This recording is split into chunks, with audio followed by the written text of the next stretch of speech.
नमस्कार मित्रांनो, सर्वांना हॅपी महाशिवरात्रीच्या खूप खूप साऱ्या शुभेच्छा. देव करो तुमच्या घरी प्रत्येक सुख समृद्धी नांदो आणि तुम्ही व तुमची फॅमिली सुखात राहो.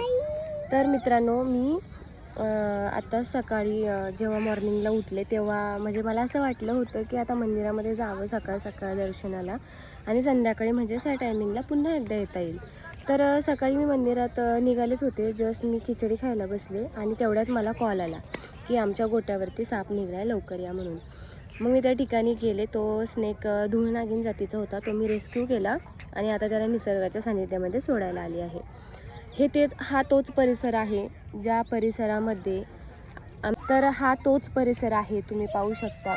हा मंदिराचा पूर्णपणे तोच परिसर आहे ज्या परिसरामध्ये सर्व साप सुखाने आणि राहतात, जिथे त्यांना कोणीही मारत नाही किंवा कुठल्याही प्रकारचा मनुष्य जातीचा त्यांना धोका नाही.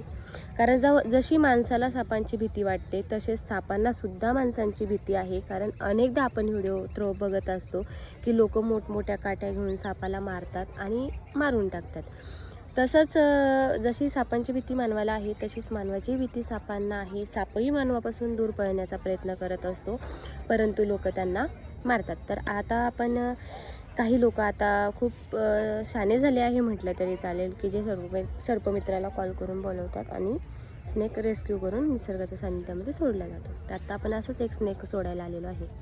तर ह्या परिसराने प्रत्येक सापांनाच नव्हे तर इतर मुक्या जनावरांना सुद्धा स्वतःच्या कुशीत घेतलेला आहे आणि ह्या अधिवेशनामध्ये ते साप जे आहेत हे खूप छान संचार करतात.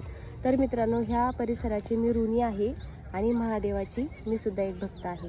तर चला आपण आता या स्नेकला निसर्गाच्या सानिध्यामध्ये सोडून देऊया.